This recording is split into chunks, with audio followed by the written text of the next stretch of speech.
I want to talk about really is to put the period of Ireland's membership of the League of Nations in context, and to try and maybe look at some new ways of thinking about the League of Nations. That if you did modern history in school, you probably got the failure of the League. The League collapsed in the face of the onslaught of fascism, the dictators. It collapsed due to its poor response to Italy's invasion of Abyssinia, Ethiopia.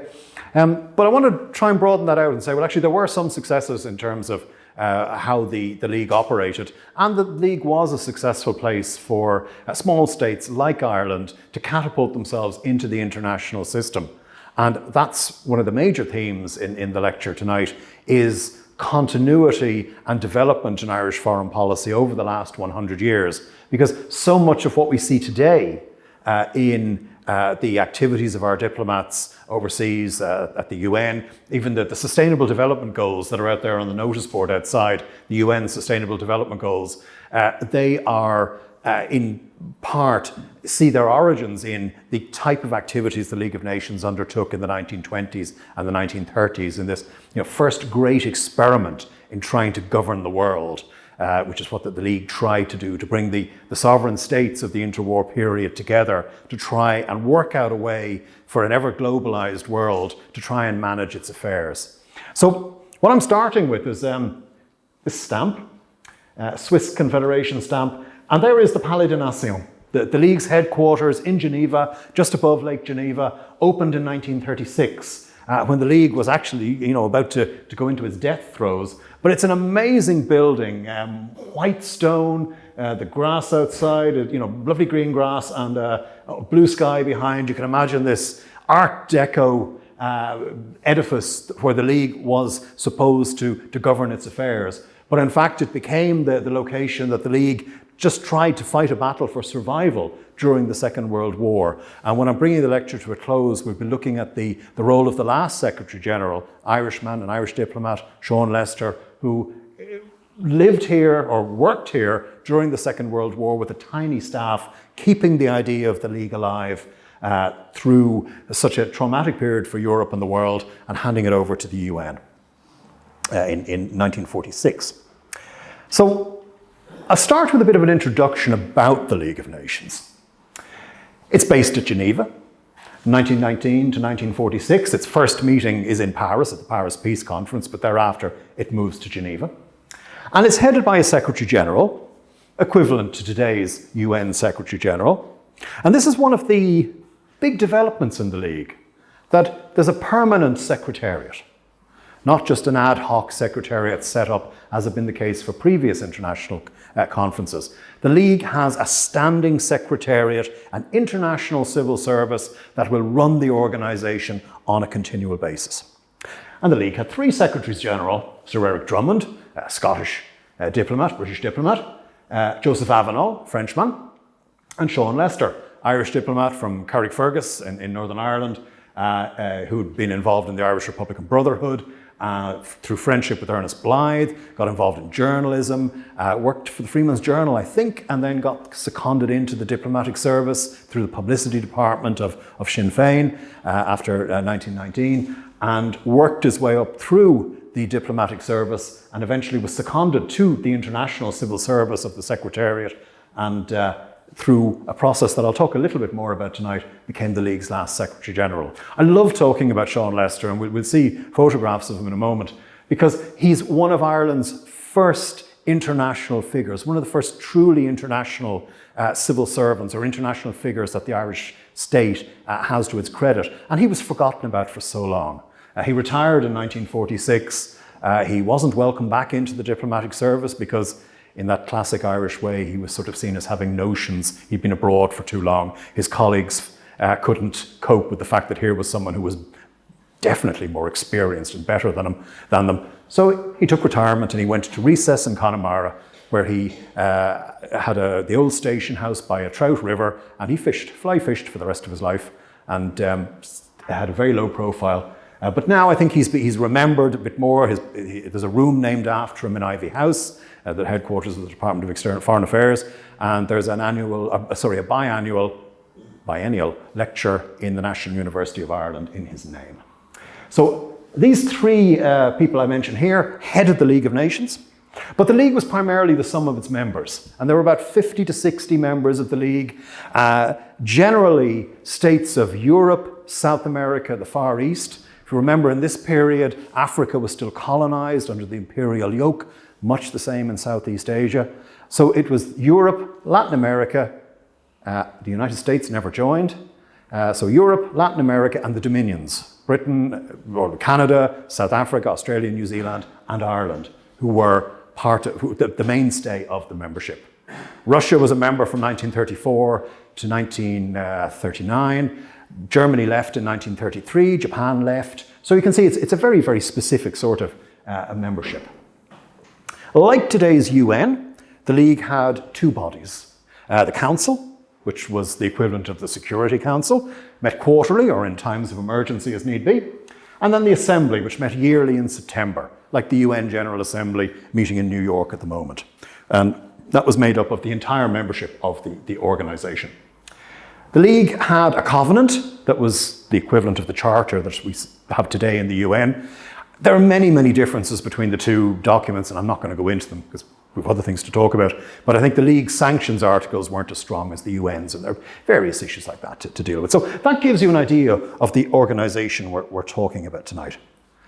There is the inside of the building that you saw on the stamp at the beginning, the wonderful Art Deco inside of the League's Assembly Hall. And that room is now the UN's headquarters in Europe, or the UN Assembly in Europe. And you can see the great and the good of the day, the Secretaries General there up at the top. And I don't think Lester is that one. No, he's not on that one, but he is in one we'll see later. There's the building from the outside. The area on the stamp is just up there in the middle. I think there is a laser on this, and I don't want to blind anyone. I'm not going to try. Maybe if I press, there it is there, yeah. That's where the Assembly is. And you can see it's in an S shape, this building, for the French designation of the League of Nations, Société des Nations. These were late buildings built later for the UN, building for the Disarmament Conference, one of the League's big failures. And down here is Lake Geneva, and you can see the wonderful surrounds that it's in. That's a picture taken in 1993. So that gives you an idea of the organisation, what it was about, where it was based, and what its headquarters looked like. So let's bring it into the Irish angle. And we'll meet these men throughout the lecture. Michael McWhite, Ireland's first permanent delegate to the League, a dashing character, we'll see him in a moment, a former French Foreign Legionnaire who served with Sean T. O'Kelly's team at the Paris Peace Conference and drifted into the diplomatic service when External Affairs was set up. Like all these men here, and we'll see some of the women in the Foreign Service later, they're diplomats by chance, diplomats by accident, not people who intended to have a revolutionary career or a diplomatic career. McWhite was in a career of journalism before the First World War, and then into the French Foreign Legion. I don't know why he joined the French Foreign Legion. His memoirs probably explain it, but they have not been published yet. Then we've Lester, who took over from McWhite in 1929. I've spoken a little bit about him already, the son of a station master from Carrickfergus. And Lester felt that he was destined for a career in the Belfast and County Down Railway, I think, but for the fact that he was colourblind, so he couldn't see the signals. And he ended up going into journalism and hence onwards, as I've just described. And then the final man we're going to meet tonight, is Frank Cremens, who was Ireland's final representative at the League of Nations from 1934 to 1940. Born in Clonmel, and we don't know as much about him as we do about the individuals, the other two guys, because he simply didn't have as widespread a diplomatic career. He went on to be Ireland's first envoy to Switzerland after from 1940 to 1946, and then he retired. The point to make about these three men is that they're all very, very different sorts of figures. McWhite, so the internationalist soldier, supporter of the League, but primarily an Irish nationalist, supporting the Irish cause, trying to get Ireland's sovereignty, international sovereignty established and Ireland's place at the League established. Lester, the epitome of the international civil servant, who grows at Geneva and begins to understand the value of the League and what the League is about. And he's primarily an internationalist in favour of the League and what it could do. Cremens is the complete opposite. He's an old school supporter of realpolitik, of the balance of power, and he sees the world as being an anarchic place where the states, the great states, will fight it out amongst each other, and the small states like Ireland just have to look after themselves. Three very different types of diplomat. Leicester, we'll see through this lecture tonight, not only serves as an Irish diplomat, we've seen him as Secretary General of the League of Nations, but in the 1930s he serves as the League's High Commissioner in Danzig, today's Gdansk, and he was one of the first to try and warn Europe of what the Nazis intended to do and the intentions of the Nazis, their thuggery, their anti-Semitism and their anti-democratic leanings, but no one listened to him. And his time in Danzig was one of the most frustrating of his life. He returns to Geneva after his posting to Danzig in the mid-1930s, becomes Deputy Secretary General of the League, and then its final Secretary General, of which more later. So 1923, Ireland is admitted to the League, and this is the core of the delegation. And I want to just point out to you Michael McWhite. There's McWhite, the former Legionnaire at the back. You'll recognise W.T. Cosgrave, Owen MacNeill, Hugh Kennedy, and the Marquis McSweeney of Mashonaglass. But it's McWhite here, just to put a face to the name. Leicester there, and the genial, jovial-looking Frank Cremens with cigarette. And it's part of, one of the lovely things about the material culture of looking at these pictures is they're always smoking. Unlike today, where it's sort of verboten to even pretend to like smoking. My wife is an avid smoker, so I'm kind of in the environment of smokers most of the time. But Cremens there looks so happy with his cigarette, and we'll see Leicester puffing away later on after lunch. But you've met the three. But the point I want to make is they're not alone. There are, in McWhite's case and Sean Leicester's case, the diplomatic spouses. Paula McWhite, Michael McWhite's wife, played a key role working with Michael McWhite in establishing Ireland at the League of Nations in the 1920s. And these are the diplomatic wives tend to be forgotten about. They're the people working behind the scenes to make sure if there's an event in the legation or the embassy that the tables are right. They're doing the meal planning. They're working with the cook. They're working with the housekeepers, making sure that the events work. They're also working with their husbands as intelligence gatherers, because people tend to say things in front of maybe the wives that they wouldn't say in front of the diplomats, so they're listening. Paula and Michael McWhite work together as a team, the same way as Elsie Leicester, who we'll meet later, and Sean Leicester worked together as a team in Geneva. Frank Cremens wasn't married. So bringing Paula McWhite in here, I mean, she's a painter in her own right, a Danish painter. Paula Grüttner, before she got married to Michael McWhite. She has a career of her own, but tonight we're looking at her as a diplomatic spouse there on her passport, issued, I think, in Rome, if I'm right, when McWhite was serving as ambassador to Italy. And then on the right here, we have the dashing Edward Phelan. Phelan was the son of a master mariner from Tramore in Waterford. He ended up in the British Civil Service in the Ministry of Munitions during the First World War and got involved as part of the British delegation to the International Labour Organization. It's pre-independence. And he goes on to become part of the Secretariat of the International Labour Office. Eventually it's Secretary General, it's Director General. And why he's important is not his involvement in British civil service life, but the fact that as an Irishman, as an Irish nationalist, he is working in the League, working in the ILO. He is the eyes and ears of the Irish delegation. He's their back channel. If Cosgrave and Co. McWhite want to find out what's happening in Geneva, they talk to Edward Phelan. They ring Phelan, they meet him, and Phelan can give them the intelligence from behind the scenes in the League of Nations. And his correspondence with Hugh Kennedy, with Desmond Fitzgerald, with the Irish diplomats of the time shows how much they relied on him as an important back channel to get information. So what I've tried to show you there are the people involved, the diplomats, the wives, the eminence grise, the politicians who bring Ireland into the League and are part of an active policy at the League in the early 1920s. So, September 1923, 100 years ago, 100 years ago in 1 month this year, Ireland joins the League of Nations. And here's the full delegation. You've seen the picture just a few moments ago of the core of the delegation. There's MacWhite again on the left. You might see a striking resemblance there to the second person there, to Garret Fitzgerald. That's because it's his father, Desmond, who was Minister for External Affairs in from 1922 to 1927. Marcus McSweeney, Cavan O'Shiel, and then the civil servants and the aides de camp. In the middle there, Diarmuid O'Hegarty, the Cabinet Secretary. One of them is Colonel O'Reilly, I think, Cosgrave's aide de camp, and then Geroid McGann from the President's office, and then McNeill, Kennedy, and Cosgrave. This picture is taken outside the first headquarters of the League of Nations, the Palais Wilson, on the shores of Lake Geneva. And as this is taken, I think it's taken on the day Ireland enters the League, the 10th of September 1923.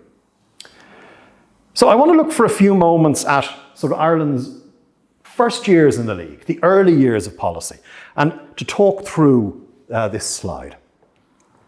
And the long and the short of it is that the Dáil Éireann administration, the 1919 to 1922 government, unofficial government, wanted Ireland to be part of the League. It's clear from the message to the free nations of the world, from the Declaration of Independence, from correspondence from Arthur Griffith, who was the foreign minister, that Ireland wanted to join the League. But the problem was that the League, or the great powers, did not want Ireland as a member of the League. Ireland didn't exist in their eyes. Ireland was still part of Britain pre-1922. And there was no appetite amongst the great powers to admit states that were not yet in existence or members of revolutionary movements, even though United States President Woodrow Wilson said as one of his 14 points that the League would include all states, all nations. So there's a bit of a problem there for the Dáil Éireann administration. It would like to be a member of the League. Wilson says he would like the states that come out of the First World War to be members of the League, but it's only the states that come out of the former defeated powers that he wants, really, because he's not going to upset Britain. America is not going to upset the special relationship with Britain and support Ireland's League membership. The period after the Anglo-Irish Treaty sees a rapid flurry of movement in Dublin during the Civil War of the provisional government trying to get admission to the League. But the problem is that the provisional government is only provisional. By its very nature, it cannot bind Ireland to international matters. It has no competency in international affairs. And Michael Collins says to George Cavan Duffy, Minister for External Affairs at the time, hold back, hold off. We can't join the League until the Irish Free State comes into existence. And that happens on it should be the 10th of September 1923. Ireland joins the League. And getting into the League was a major achievement for the Free State government. Just at the end of the Civil War. As the Civil War has just ended, it's a chance for Ireland to show that it can take its part on the world stage, play its part on the world stage. That Ireland is not a failed state after the Civil War, and we wouldn't have used the term at the time, but that Ireland can exist, can govern itself, can play a part in the world system. And after Ireland gains admission to the League, then there's something of a hiatus. We've got so far, we've got in, but what now? And for those years between 1923 and 25, it's an unfocused policy. We've got admission, we're in the Assembly, but now what? Well, some people think maybe there'll be a chance to bring the boundary dispute to the League of Nations, that the League could act as a mediator for the Boundary Commission. That doesn't come to pass. There's others who think maybe Ireland will be able to use the League in other areas of British-Irish relations, but nothing happens there. Fitzgerald, as minister, is thinking about other matters, the Commonwealth conferences, even setting up the Department of External Affairs, bringing in Ireland's first passports in 1924, opening up a mission in Washington in 1924. The League sort of goes on the back burner for a bit. But there are some important points in this early period. And we can look at what Ireland is trying to do in Geneva, what McWhite is trying to do. And the most important thing is he's simply saying, we're here, we've arrived, we're on the international stage. So that's that point there about safeguarding the international sovereignty of the Free State through admission. And what's really important here is that, as you'll know from the 1921 treaty, Ireland gets dominion status. And if you look at it legally and at the minutiae of it, a dominion is not a fully sovereign state, and Britain would argue that it leads the dominions internationally, and you can get caught up in all sorts of diplomatic niceties. As far as the rest of the world was concerned, the dominions were independent. Independent of Britain and following their own trail internationally. And that's what Ireland wanted to prove through admission to the League, that it was a sovereign, independent state. But after the Civil War, and having no precedent for having a foreign service in the pre-1922 administration, Ireland was able to use the League as something of a diplomatic safety net.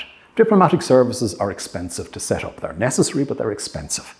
And so Ireland could use the League as a safety net, as a way to contact 50, 55, 60 states where it could only really afford to have 4, 5, 6 missions overseas, including Geneva. And it could use its connections with those states to get from them support for the Irish Free State itself.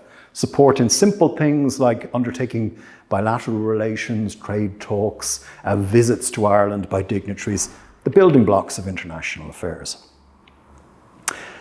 And Ireland would also work with the League of Nations in this period. It supported the League as an ideal, as an international body that the world needed to try and stabilise international relations. Cosgrave made this very clear in his speech on Ireland's admission in September 1923. But Ireland would also criticise the League if it felt that the League was not living up to the aims of the Covenant. And that's one of the ongoing themes through Ireland's League membership. Ireland needs the League, Ireland wants to be a member of the League, but Ireland will criticise the League. And we'll see that in particular when we come on to Eamon de Valera. Now, this early period has one really important key moment, and that's July 1924, the registration of the 1921 treaty as an international document at Geneva.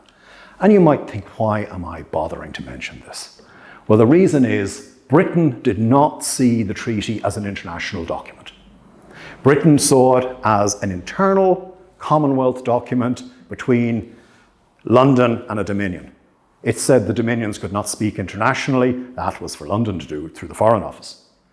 But Michael McWhite brought the treaty to Sir Eric Drummond in the League Secretariat and said, we want to register this document as an international document. The League Secretariat thought and wondered, could we do this? Could this be done? Yes, it could. The treaty is registered. There was nothing Britain could do about it. The Secretariat accepted the Anglo-Irish Treaty as an international document, as a treaty between two sovereign states. And this is the sort of level that we're working at with the League of Nations, scoring precedents, creating areas that Britain can't push back against to stop Ireland revising the treaty. You can think of Geneva as kind of a diplomatic chessboard where Ireland is making moves to try and prove that Ireland is a sovereign independent state, that the treaty can be a stepping stone towards independence, and that at Geneva numerous precedents can be scored against Britain. And the registering of the treaty as an international document is one of these. It's a really important moment. But by 1926, League policy had become a little bit lackluster. And it's a crisis over the admission of Germany to the League, bringing Germany in after the Locarno Treaty between France and Germany, bringing Germany back into the international system, rehabilitating it after the First World War. As part of this, Germany was to get a seat on the League Council. And some other states, Poland, Brazil, I think, were to be brought in. And there was to be an election to bring in the new members. And it was a fix. The great powers organised who was going to go what, where, when and how, and this rankled with the Irish delegation led by Desmond Fitzgerald. Fitzgerald was in Geneva for the extraordinary assembly at which Germany was to be admitted in March 1926. And Ireland decided we're going to upset this. And at short notice, Ireland puts its name forward for election to the council. And this upsets the League's attempt at a fixed election. Now, Ireland doesn't get elected. I think it only gets 2, maybe 3 votes. But, as Fitzgerald writes back to his wife Mabel, we created a small sensation and will prevent at any rate the arranged elections from going through as a formality and the dominions being regarded as of no account. So you can see 2 or 3 things in that quote. Ireland has pushed itself up the League's rankings as an active state, a small sensation. It will criticise the League by preventing the election going through. And the dominions being regarded as of no account. That's showing to Britain that the dominions will act and they will move in terms of their own interests. And this is the year that the Balfour Declaration gives the dominions international equality with Britain. So it's important in terms of League policy as well, or sort of dominion policy as well. And that period between, I say May there, but it should really be March, I think, March to September 1926, sees something of a rethink in League policy. What happens is that at the September Assembly, the lead delegate is Ernest Blythe, Minister for Finance. And Blythe is wondering, what is Fitzgerald spending the money on for League membership if Ireland's doing nothing at the League? And from his time at Geneva, where he really embraces Geneva. You know what Ernest Blythe looks like. You can probably picture him with his little glasses and his pudgy features and all that. Blythe not only gets involved in the Assembly, he writes these wonderful letters back to his wife, where he goes out and about in Geneva. He goes down to Lake Geneva, he strips off and he sunbathes. And like all Irish people of pale complexion, he gets really badly sunburnt. And he writes a letter back to his wife saying, and picture Ernest Blythe, I am sitting here in my room writing this to you, wearing nothing but a heavy coating of cold cream over the top half of my body. So these wonderful letters where he talks about what he sees. He sees women in 2-piece swimsuits for the first time and writes back about the modesty of his own, as he puts it, my Malahide swimming costume. So something is happening at Geneva to Blythe. He's becoming rather more internationalized, or it's opening up to him what he sees going on there. But this is an important point in terms of policy, because he says to Fitzgerald, we have to make this work. We have to do something at Geneva. Otherwise, it's an absolute waste of money. And he sends a memorandum to the Cabinet in October when he comes back from the Assembly, saying we need an active League policy. We must work in Geneva, and what are we going to do? And his suggestion, and it's jumped upon by the Cabinet, is, well, we didn't get elected to the Council in 1926. Let's put ourselves forward again. Not just yet. We'll see if we can get somebody to go up as a proxy, and that's Canada. I'll leave the O'Higgins and the Council incident out tonight because of time. But in 1927, the new Minister for External Affairs, Paddy McGilligan, supports Canada's candidature for the Council. Now, in fact, Ireland manages Canada's election to the Council. Canada comes in and nowhere. Canada's got no interest in being on the Council. But a Dominion putting itself forward for election after Ireland, another Dominion putting itself forward, that's another precedent in Dominion policy. And that's another precedent that is useful for Ireland in trying to break down the treaty. So in 1927, we see Ireland acting behind the scenes. It didn't get elected in 1926 to the Council, but it gets it right this time for Canada. And Canada is elected in 1927 for a 3-year term as a temporary member on the Council, on the League's top body. And that's setting the way for Ireland to put itself up for election when Canada's term expires in 1930. And what we see between 1927 and 1930 is a complete overhaul of League policy based on that memorandum of Blythe's from 1926. And it's this man here with a cigarette, beside the guy with the cigar, Paddy McGilligan, who was around with us for many, many years. He was Minister for Finance in the inter-party government. He died in 1979. He, Blythe, and Joe Walsh, the Secretary General of the Department of External Affairs, totally overhaul League policy. And what they're planning on doing is being active in the Assembly, not just going and making a speech every year, but getting involved in the little building blocks, the big building blocks of international life that the League is organising. Codifying international law, ratifying League conventions, being independent on matters where the dominions are involved, okay, being aggressive in the Assembly, well, aggressive in diplomacy, not making forthright speeches about the League, and most importantly, supporting the League's work on disarmament and collective security. And the objective here is that Ireland will show in the late 1920s to the members of the League that it really does have the League at the heart of its foreign policy. And that activism leads into a canvass for election to the Council that begins in 1929. Now, I want to talk about that canvass in a moment. And these are the main players behind it. The person I want you to remember is this lady here, Sheila Murphy. You don't need to know anything more about her other than that she's the only woman in the Department of External Affairs she's not even at diplomatic rank at this stage, but she's a member of this is the 1928 delegation to the Assembly. There's McGilligan, there's Lester, who have we got here? Frank Cremens, Sean Murphy, Assistant Secretary in Foreign Affairs, John Marcus O'Sullivan, Minister for Education, a very young John A. Costello, and John Hearn, who's a diplomat. And as is the case in so many of these pictures, the names of the women aren't recorded. I know it's the various diplomatic wives and that, but I cannot put faces to names, unfortunately, and it's not on the back. But the person I want to remember for now is Sheila Murphy in the Department of External Affairs. Now, the canvass for election to the Council in 1929 is a really significant moment for external affairs. That is the extent of the Irish diplomatic service at this period, as well as a mission in Washington. Think of how many states we're represented in around the world now. This is as good as it gets in 1929. And of those missions, the missions to the Holy See, Paris, and Berlin are only opened in 1929. So in the 1920s, the limit of Irish diplomatic representation is Geneva, London, and Washington.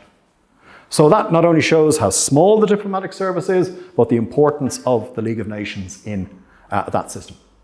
And what these men do is they go to their foreign ministries, they go to embassies, they go to the great and the good in the countries that they're in and say, vote for Ireland.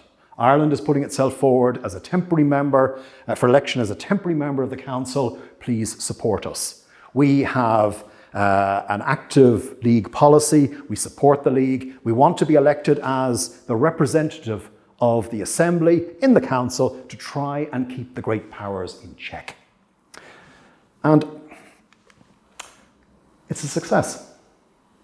In September 1930, Ireland gets elected. Now, there's 3 temporary seats to be filled, and Ireland gets the 3rd seat. We don't go in on the first round, but we are elected.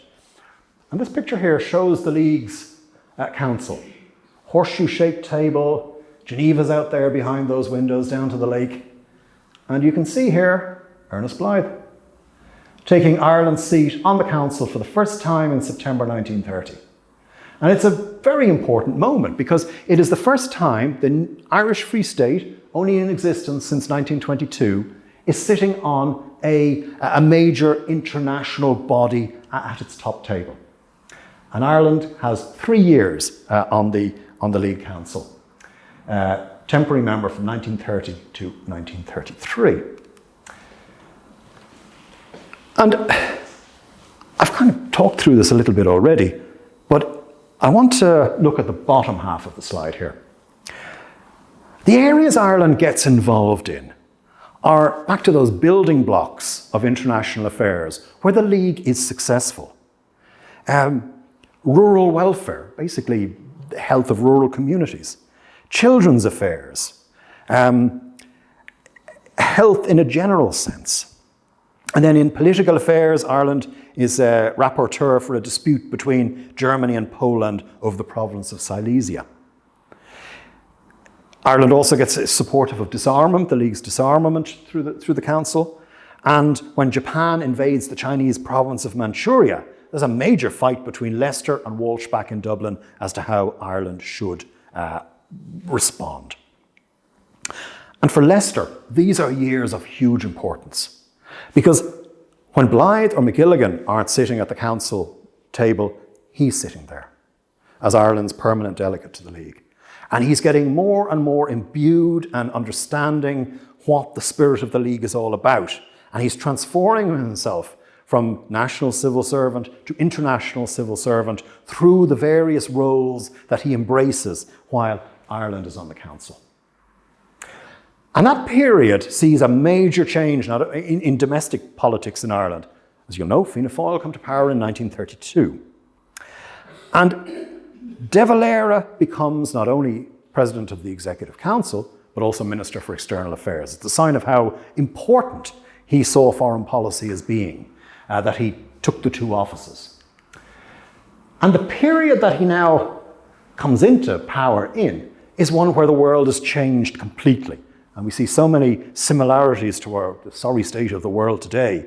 The return of power politics, crisis of democracy in the 1930s, the rise of totalitarianism and fascism, the rise of trade protection, economic crash through the Wall Street crash and the collapse of the gold standard. Power is beginning to rearm as well. So when De Valera comes into government buildings as President of the Executive Council, as Minister for External Affairs, and he's about to head off to Geneva, it's a very different world system he's embracing to the more optimistic 1920s that Fitzgerald and McGilligan were in power during.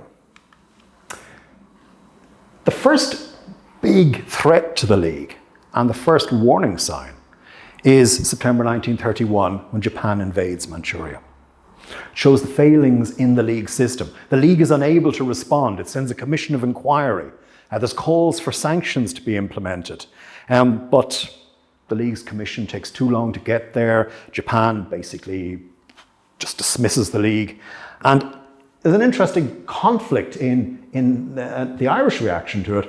Whereas Leicester feels China is suffering, the rights of the members need to be upheld, the League should support a member through its covenant, through sanctions against Japan, whereas Walsh, his boss back in Dublin, says no, Japan is a bulwark against communism in the Far East. Japan should be let do as it wishes. And it's on the sidelines of council membership, but it's a very important clash between the two of them. Leicester's dispatches are far better back to Walsh. He wipes the floor with Walsh. The journalistic skills that he has really come to the fore. But Walsh carries the day because he is the Secretary General of the Department of External Affairs. De Valera is very much associated with the League. And his opening salvo at the League is at its 13th Assembly. Now this picture here shows De Valera there in the middle, tied to the mast of this raft that represents the League, going through choppy waters. You can see the sawfish there and the various other sharks, whales, and then battleships there on the horizon. Forked lightning coming down, unlucky for some, 13.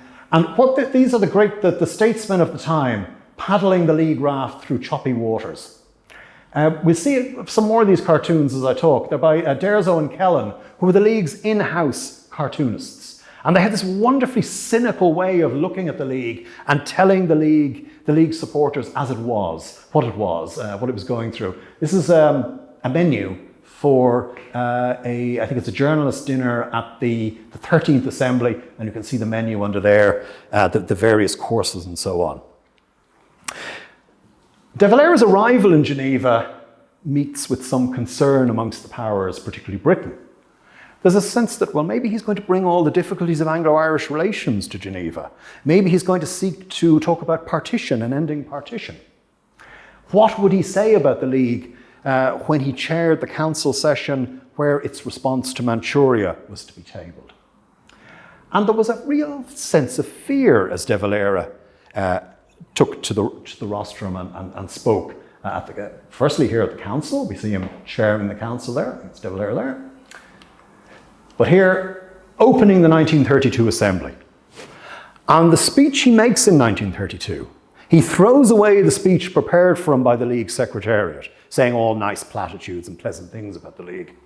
And he uses a script that he has written himself with the help of a young diplomat, Frederick Boland. Fred Boland, who you may remember was Ireland's ambassador to the UN in the 60s. We'll come across him in a few moments. And in 1932, De Valera tells the League, he calls time on the League and said, you are in a period of transition in international affairs and you need to keep your wits about you. You need to be able to respond to it, to the changing international system, because if you fail, the international system is down the tubes. And it's a much more eloquent delivery than I'm giving there. But it takes the League by storm, because De Valera says at the 1932 Assembly things to the supporters of the League they don't want to hear. He talks about failure. He talks about the fact that the League may not be a success, that the Covenant is not worth the paper it's written on, that the League may well go down the tubes. But the lovies in Geneva who think that the Geneva system is fantastic do not want to hear this. And when De Valera finishes, there is silence in the Assembly. No round of applause, nothing. He has called out the League and he's told the League supporters the things they do not want to hear. Because there was very much that sense of navel-gazing and echo chamber in Geneva at the time. The League must succeed. The League must succeed. The League will succeed. But its reaction to allowing Japan to invade Manchuria shows that the League is not working. And that is what De Valera says.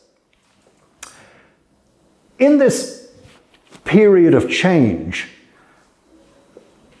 Sean Lester changes considerably. His involvement in the League's committees into these two wars in Latin America that you may never have heard of, between Bolivia and Paraguay and Peru and Colombia, changed him completely. He helps facilitate a League of Nations sponsored solution in the war between Colombia and Peru. He comes to the notice of Drummond and the Secretariat. And he is asked, or De Valera is asked, to release Lester from the Department of External Affairs to take over as League of Nations High Commissioner in Danzig in 1934-1935. And Danzig is the powder keg of Europe at this stage. It's a free city under League of Nations control, but the local Nazis and the local Poles are vying for power, and it's a barometer of the way Europe is going at the time. And Lester sees what is happening, but as I said earlier, no one listens to him. And he writes a document in 1934 that I think is worth talking about it at length here. Before he goes to Danzig, to Gdansk, he talks about what the League is for Ireland. We're making a small place for Ireland in the League, and for that purpose the League, in international relations, and for that purpose the League gives us our best, if not our only field of work, our best, if not our only platform, and one of the best, if not the best elements for our protection. That's Lester, the liberal internationalist.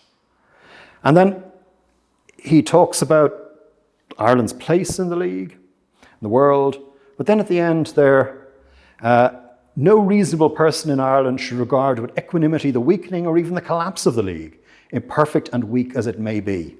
And if it's going to collapse, it's our duty, while it still remains, to take out of the situation every ounce of national prestige and political strength we can draw from it. So the League is important to him. Even if the League is to collapse, he feels it is necessary Ireland should be part of it. And he writes in a subsequent memorandum at this stage, if the League collapsed tomorrow, we'd have to build it again. We need the League of Nations. And just to take time for a moment, here we are in the mid-1930s, a lunch in Geneva. You can see that the coffee cups are on the table. The wine has been drunk and it's gone.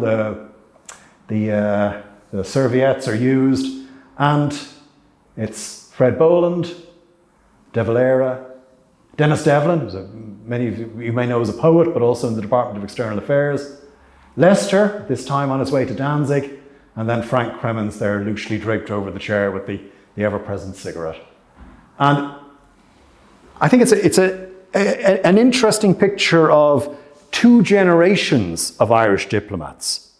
On the left there in Cremons and Leicester, you have the diplomats of the revolutionary generation. And then with Boland and Devlin, the new intake of diplomats, the first career technocratic diplomats who come into the diplomatic service in 1929. So the League is now past its heyday, going into decline, and here we see the Irish delegates still attending, lunching in Geneva during the mid-1930s at one of the assemblies. Well, League policy in the 1930s sees Ireland leave the Council in 1933.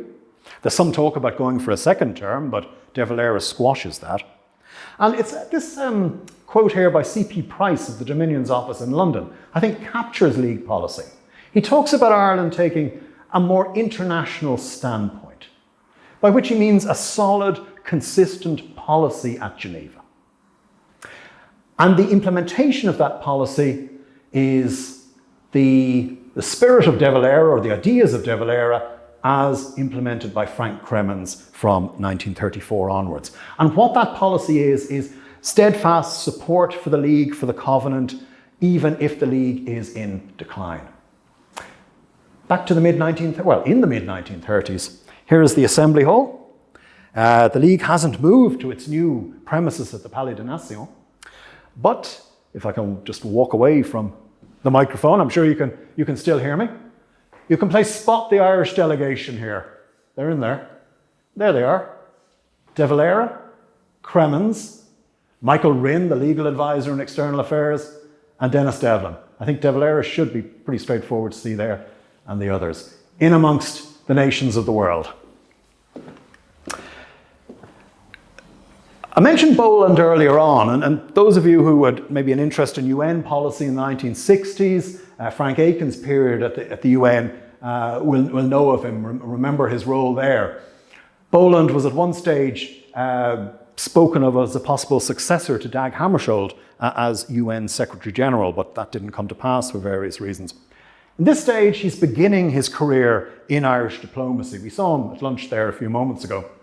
And he takes over as head of the League of Nations section in the Department of External Affairs in the mid-1930s for a brief period before heading to the Department of Industry and Commerce as head of its international trade section. And at Geneva, he begins to learn the ways of multilateral diplomacy and the ways of the international system. And they, as we'll see later, are concepts that he learns greatly to his benefit. But I want to just mark him there, himself, Sheila Murphy, who I mentioned a few moments ago. All part of the backdrop to De Valera as the front man of Ireland's League policy in this period. So kind of in general, an overview of mid-1930s policy. Well, you know this is the period of the economic war and where Britain and Ireland are fighting it out in terms of in legal ways over the whittling away of the 1921 treaty, over the withholding of land annuities, but very little of this comes over into League policy. Britain and Ireland are able to use Geneva as a neutral ground where Foreign Secretary Anthony Eden and De Valera can meet and talk. And in the mid-1930s, we see various aspects to League policy. De Valera remains a supporter of the League throughout. And he, in fact, wants to admit the Soviet Union to the League. Even though Ireland is profoundly anti-communist in this period, and you might not think of De Valera as a supporter of Russia, he's not a supporter of Russia, but he feels the League should be universalist. And so he wishes to broaden it out, and at least the League should vote on Russia being admitted. The Saarland plebiscite is a point I mention here because it's an interesting what if. The Saar is a piece of land between France and Germany, just above Switzerland, and it was under international control to the mid-1930s. In 1935, there was to be a plebiscite to see which way it would go, back to France, to Germany, stay under League rule. And that plebiscite had to be policed. And an early form of peacekeeping force was created. And the defence forces were approached to send a contingent. Now, I don't think 2 battalions is right, but that's what it says in the document. Perhaps 2 companies of infantry were to be sent. De Valera supported it. The Preparations in policy terms were underway, but it was found easier to send Dutch troops instead. And because they were nearer, obviously, to the Saarland, and the Irish troops didn't go. But what's interesting to speculate is, one, this is peacekeeping a generation before we might ever have thought the Defence Forces would deploy overseas. And also, had those troops gone and served in the Saarland, they would have been under British command. And that's, what, a matter of years after the end of the Anglo-Irish War. Here are the soldiers of an independent Ireland deploying overseas to serve under British command, their former enemy in that conflict. So it's an interesting possibility of what could have been, but it didn't come to pass. Now, the decline of the League. The Italian invasion of Abyssinia really is where it all begins to come. The League really begins to decline and come a cropper. Another Derzo and Kellen cartoon, probably hard to read the French there, but it's the betrayal of Ethiopia, La Trahison d'Éthiopie, 1935. Emperor Haile Selassie going forward under the umbrella of the Covenant, its sanctions articles 16 and 15 behind there, but it all leads to nothing. The paper documents being strewn out in front of him, while Mussolini and, is it Cordell Hull, the American Secretary of State, just talk underneath there. So the Italian invasion of Abyssinia, one sovereign state member invading another sovereign state. Sounds familiar, doesn't it? Ireland observes from the sidelines. Ireland supports the League. Ireland supports Abyssinia, even though there is domestic discontent at this in Ireland, whereas public opinion thinks, well, Ireland should support Italy. Ireland should surely support Catholic Italy invading godless Ethiopia, as it was seen at the time. Ireland does implement sanctions against Italy, but like the League sanctions in general, they're worthless. They're not on the important areas, and Ireland has such little trade with Italy at this period anyway that they count for nothing. But at least Ireland is seen to be doing something in supporting another League member having been invaded. De Valera takes the League's failure over Ethiopia seriously. And in his speech at the Special Assembly held in July 1936, after the invasion was pretty much a done deal, he makes includes these rather sad phrases in his speech. Over 50 nations, we banded ourselves together for collective security. Over 50 nations, we have now to confess publicly that we must abandon the victim to his fate. It's a sad confession as well as a bitter one. It is the fulfillment of the worst predictions of all who decried the League and said it could not succeed. And you can get the sense of despondency and despair in that. The League is failing. Ethiopia has fallen to Italy. And he says at the end of the speech something that leads us into policy for the remainder of foreign policy in Ireland for the remainder of the decade. He says, peace is dependent upon the will of the great states. And all the small states can do, if the statesmen of the greater states fail in their duty, is resolutely to determine that they will not become the tools of any great power and that they will resist with whatever strength they may possess every attempt to force them into a war against their will. And what you see in that is the origins of Ireland's neutrality in the Second World War. Now, De Valera had already told domestic audiences in Ireland that Ireland would not be used as a backdoor by which Britain would be attacked. What you can see there in that, in that quote from his July 1936 speech, he is saying the same thing internationally. The small states will have to fall back on themselves, on their own power, and do all they can to possess any attempt to take them by force. And after the collapse of League sanctions against Abyssinia, that's the way the Department of External Affairs is moving. This is the tone of the reports that Frank Kremens here is sending back to the Department of External Affairs. Europe is on the brink, war is likely. He's watching from the center of Europe in Geneva what's happening in France, in Germany, in Italy, in Poland, and prophesying war, talking of war, seeing the return of great power politics rather than the progression of the League of Nations. A candid shot there of De Valera greeting, I don't know who this lady is, and then Cremens doffing his hat there. This, I hope I have the slide. Yes, this is from the same photo shoot. You can see Cremens has the same shirt on, De Valera the same shirt. And the League had this candid photographer who'd go around the assembly and just take photographs. And the League's papers, the League's archive, all online, free to access. This isn't De Valera's papers, but this picture is on the League of Nations website, and it says 2 men at the assembly, mid-1930s. So I hadn't a clue who it was, but to us, we know all too well who that is. On the right there, you can see Devs Faunia, pinstripe suit, and then Cremens beside him doing his Man from Del Monte impersonation, and looking very much like Frank Cremens. And when I showed this to one of my colleagues in the academy, they said, look at what's happened, Frank Cremens. He's become European. He doesn't look like an Irishman at the time. Look at the glasses, the Panama hat, the suit. Look at the cut of him. He's transformed himself into, I don't know, a European male of the 1930s as opposed to, I don't know what the alternative is, to be honest, an Irish male of the same period, but that was what my colleague commented on. Now, there we have another mid-1930s shot, De Valera in a beret with his diplomatic colleagues taking a little bit of time off from the assembly and exploring outside Geneva. You can see the Swiss Alps there in the background. That last shot was taken during, I think, the 1938 assembly, when Europe stood on the brink of war during the Munich crisis. De Valera was a supporter of appeasement. He thought, solve international problems before they lead to war. And you can argue that the Anglo-Irish Agreement of 1938 is a very positive sign of what appeasement can do. Chamberlain, by giving the treaty ports back to De Valera, solving the economic war, gains a friendly Ireland on Britain's western flank during the Second World War.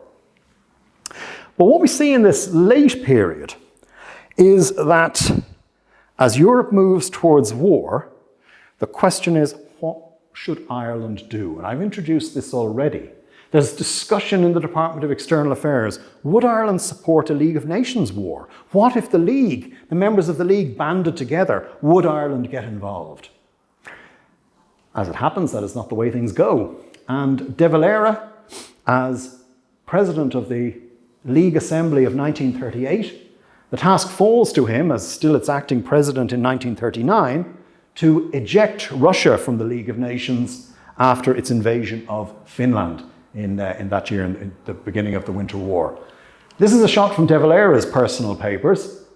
It's important because there's Dev as acting president, or president of the Assembly. There's Secretary General Joseph Avenel, and there's Deputy Secretary General Sean Lester. So we see Lester moving and moving and moving up and up through the League ranks. League policy during the war, so I'm going to start bringing things to a close here. And by 1940, Lester has become acting Secretary General of the League. Phelan, who we met earlier, has risen up the ranks to become Director General of the ILO. Cremens has moved out of Geneva and he's now in Bern, reporting on neutral Switzerland back to Dublin.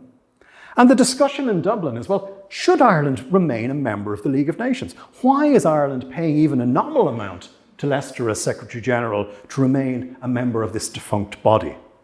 The Department of Finance would gladly take Ireland out of the League. But De Valera cautioned, said, no, we must remain. We must give our support to the organisation, even if it has failed politically. The League is doing important social and economic work. Still, its role in organising international affairs continues. For example, the street signs we see every day, these are internationally coordinated in the 1930s through the League of Nations. So the League is doing work in this period. Leicester's war is, I think, something worth mentioning for a few moments. This is Sean Lester in 1946. He's in the Palais des Nations. You can see the Assembly Hall behind him there.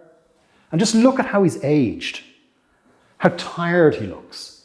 He's had the burden of responsibility since 1940, holding the League together.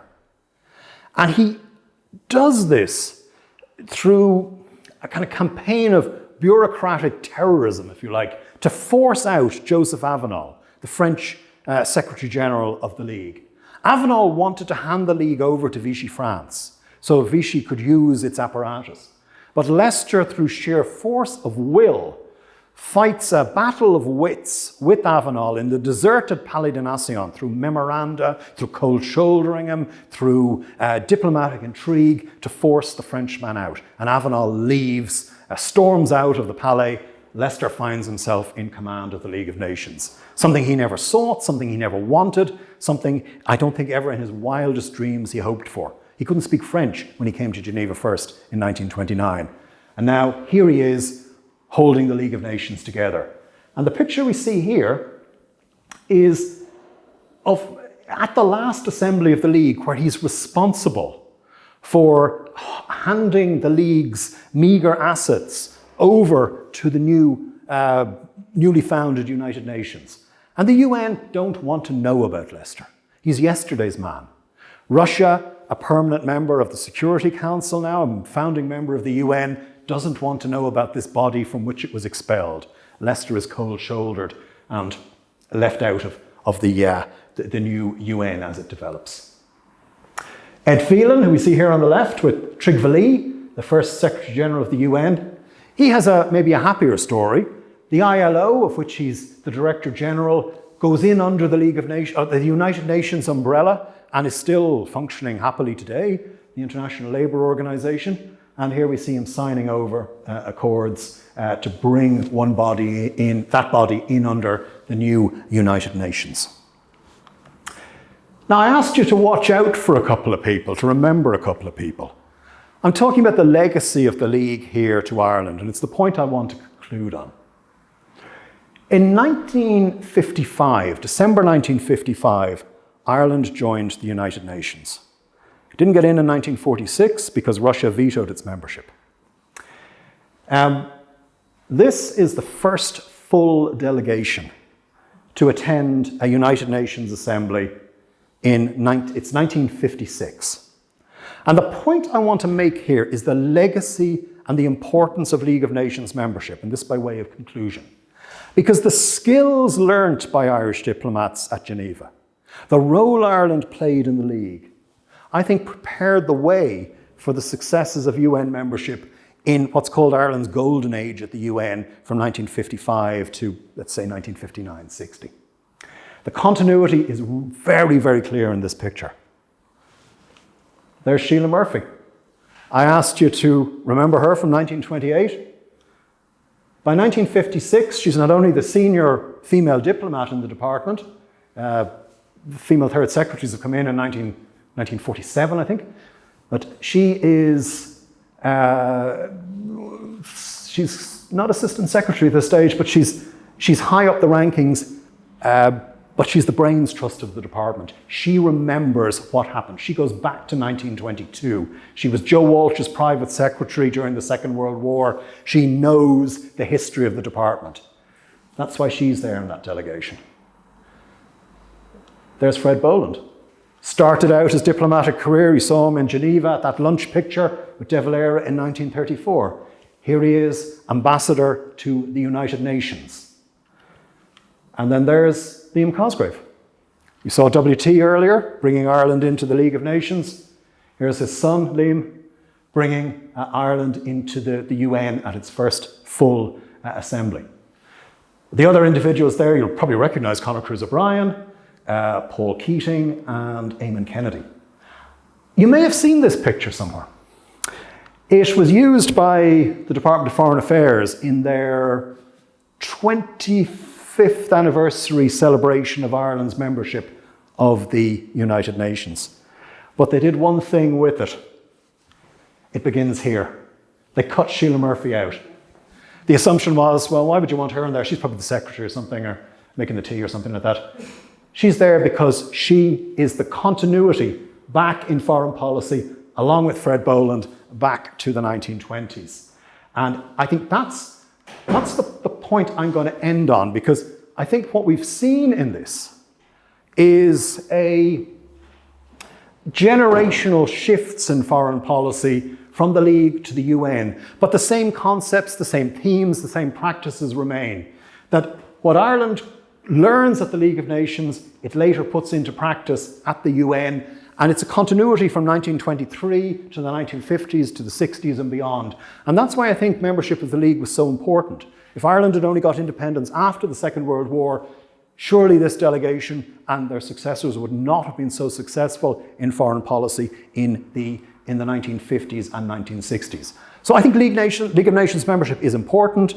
It starts the Irish Free State off on a very important and stable footing internationally. It gives Ireland a place amongst the nations. And I hope I've shown that Ireland actually did contribute to the League of Nations, and that through the careers of Sean Lester, maybe Edward Phelan and others, the League also had an impact on Ireland and Irish diplomacy. I'll leave it there. Thank you so much for your attention and for coming tonight.